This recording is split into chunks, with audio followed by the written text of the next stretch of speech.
Hi, Year 5. I'm going to be reading you the story The Butterfly Lion, as this is what our English work is going to be based off for the next couple of weeks. So each day, you'll be instructed to listen to a chapter of the story, and your work will be based on that chapter. So we've got The Butterfly Lion. Chapter 1, Chilblains and Semolina Pudding. Butterflies live only short lives. They flower and flutter for just a few glorious weeks and then they die. To see them, you have to be in the right place at the right time, and that's how it was when I saw the butterfly lion. I happened to be just in the right place at just the right time. I didn't dream him, I didn't dream any of it. I saw him blue and shimmering in the sun one afternoon in June when I was young, a long time ago. But I don't forget, I mustn't forget, I promised them I wouldn't. I was 10 and away at boarding school in deepest Wiltshire. I was far from home and I didn't want to be. It was a diet of Latin and stew and rugby and detentions and cross-country runs and chilblains and marks and squeaky beds and semolina puddings. And then there was Basher Beaumont, who terrorised and tormented me so that I lived every waking moment of my life in dread of him. I had often thought of running away, but only once ever plucked up the courage to do it. I was homesick after a letter from my mother. Basher Beaumont had cornered me in the boot room and smeared black shoe polish in my hair. I had done badly in a spelling test, and Mr. Carter had stood me in the corner with a book on my head all through the lesson, his favourite torture.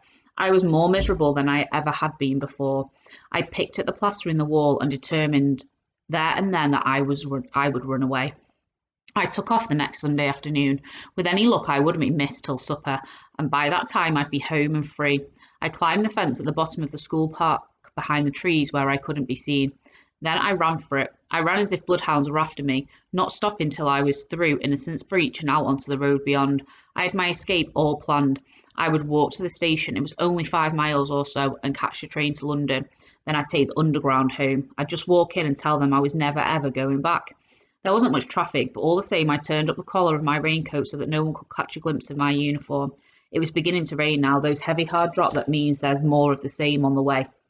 I crossed the road and ran along the wide grass verge under the shelter of the trees. Beyond the grass verge was a high brick wall, much of it covered in ivy. It stretched away into the distance, continuous as far as the eye could see, except for a massive arched gateway at the bend of the road. A great stone lion bestrode the gateway. As I came closer, I could see he was roaring in the rain, his lips curled, his teeth bared. I stopped and stared up at him for a moment. That's when I heard a car slowing down behind me. I did not think twice. I pushed open the iron gate, darted through, and flattened myself behind the stone pillar. I watched the car until it disappeared round the bend. To be caught would mean a caning, 4 strokes, maybe 6 across the back of the knees. Worse, I'd be back at school, back to detentions, back to Basher Beaumont. To go along the road was dangerous, too dangerous. I would try to cut across country to the station. It would be longer that way, but far safer.